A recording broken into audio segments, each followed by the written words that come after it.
कि उस गुफा में एक शेरनी अपने बच्चे को उसी दिन जन्म देती है। तो शेरनी और उसका बच्चा सो रहे थे, उसको वो जल्लाद फेंक के गए तो वो लुढ़कता लुढ़कता वहां जाके गिर गया। थोड़ी देर बाद शेरनी को जब होश आया, उसको लगा मेरे दो बच्चे हैं। उसने उसको मनुष्य वाले बच्चे को भी शेर की तरह पालना शुरू कर दिया। डार्विन का अनुकूलन का सिद्धांत देता है कि मनुष्य जैसे वातावरण में रहता है वैसे हो जाता है। अब वो मनुष्य वाला बच्चा भी किसकी तरह रहे? शेर।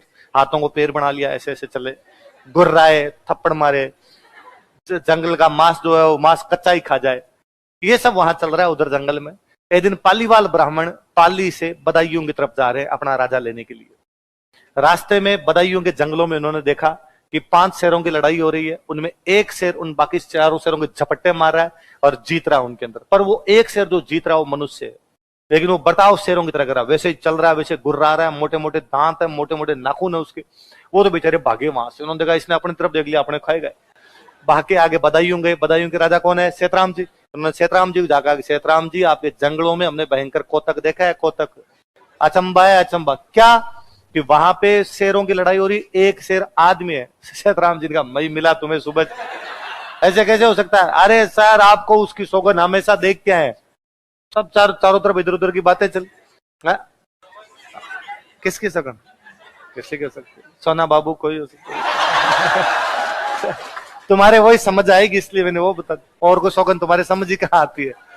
तो कहा कि भाई अम्मा में ऐसा ऐसा देख के आए। सेतराम जी ने चारों तरफ दरबार में बात की, ऐसा कैसे हो सकता है, ऐसा कैसे हो सकता है, जंगल में आदमी कैसे रह सकता है, कहां चला गया, शेरों के साथ कैसे हो सकता है। तो जल्लाद आए बापड़े, और जल्लादों ने कहा माफ करो तो हमें एक बात बताएं। राजा ने कहा 7 खून माफ है, कोई बात है तो बताओ। 7 मर्डर भी करके है तो भी मैं तुम्हें सजा। राजा वो जो आपका एक बेटा था, राजा ने कहा कौन सा? वो 51। आपने कहा था जंगल में फेंक के आओगे। हाँ सर हम उसको जंगल में फेंक के तो आए थे, पर मार के नहीं, शेरों की गुफा में फेंक के हो ना हो ये वही है। तो पर यार उसके लिए तो कहा था कि उसका मुंह देखते ही और बाप मर जाएगा यार, ये तो वो बहुत ग्रह नक्षत्रों में पैदा हुआ था।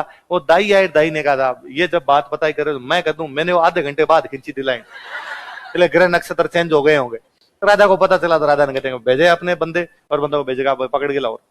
बंदे गए, पहले तीर मार के घायल किया। ऐसे तो कैसे है शेर? घायल करके लेके बांध के लेके होश आया तो उसको मिनक दिखाया कि मिनक करे देख ऐसे क्या कर रहा है, और उसके बाल काटे, दांत छोले आगे से, उसके नाखून काटे, कपड़े पहनाए उसको। पहले जिंदाबाद ही था भाई,